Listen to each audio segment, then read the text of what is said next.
વિશ્વ હિન્દુ પરિષદ માતાના મઠ જિલ્લા દ્વારા અલગ અલગ જગ્યાએ ગૌ પૂજનના કાર્યક્રમો યોજવામાં આવ્યો હતો. ગોપાષ્ટમી નિમિત્તે આ વિશેષ કાર્યક્રમનું આયોજન કરવામાં આવ્યું હતું. વિશ્વ હિન્દુ પરિષદ બજરંગ દળ સહિતના આગેવાનો આ કાર્યક્રમમાં ઉપસ્થિત થઈ માતા ગૌનું પૂજન કરી આશીર્વાદ મેળવવામાં આવ્યા હતા.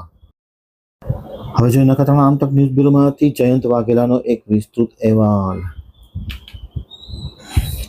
વિશ્વ હિન્દુ પરિષદ માતાના મઠ જિલ્લાની સમગ્ર ટીમ ગોપાષ્ટમીની ઉજવણી કરવામાં આવી હતી. જિલ્લામાં ખુશીની લહેર ફેલાઈ ગઈ હતી. મહાભારતમાં કાલથી ચાલી આવતી ગોપાષ્ટમી ઉજવણી વિશ્વ હિન્દુ પરિષદ દ્વારા વાર્ષિક ઉત્સવ મનાવવામાં આવે છે. ભગવાન કૃષ્ણ જ્યારે પહેલી વખત ગાયો ચરાવવા ગયા ત્યારથી લઈને આ ઉત્સવ મનાવવામાં આવે છે. માતાના મઠ જિલ્લાના અધ્યક્ષ લક્ષ્મણસિંહ સોઢા, હિરેનભાઈ ભાનુશાલી, જિલ્લા પ્રચાર પ્રસાર કલ્પેશ લુહાર, ઉપાધ્યક્ષ નખત્રાણા નગર ભાવિન પટેલ, નગરમંત્રી વિનય ગોર, નગરમંત્રી હરિભાઈ લુહાર, ડાયાભાઈ સાંગાણી, લાલજીભાઈ રામાણી, પ્રતિમાબેન, હિરેનભાઈ ભાનુશાલી, વાકુ ખાતે સૌરાષ્ટ્ર પ્રાંત ધર્મ પ્રસાર સંપર્ક પ્રમુખ જગદીશસિંહ ગોહિલ, સૌરાષ્ટ્ર પ્રાંત સેવા સહપ્રમુખ ચેતન રાવલ સહિતના લોકો ઉપસ્થિત હતા. તેમની ઉપસ્થિતિમાં ગૌ પૂજન કરવામાં આવ્યું હતું. વાડાપદર ખાતે પણ સૌરાષ્ટ્ર પ્રાંતના ધર્મ પ્રચાર સંપર્ક પ્રમુખ જગદીશસિંહ ગોહિલના નેતૃત્વ હેઠળ આ કાર્યક્રમ યોજવામાં આવ્યો હતો, જેમાં પ્રદીપભાઈ ડાયાણી, અરવિંદસિંહ જાડેજા, રામજીભાઈ કોહલી, ધનજીભાઈ કોહલી, મયુરસિંહ જાડેજા, જયપાલસિંહ જાડેજા સહિતના મહાનુભાવો ખાસ ઉપસ્થિત હતા. તેમની સાથે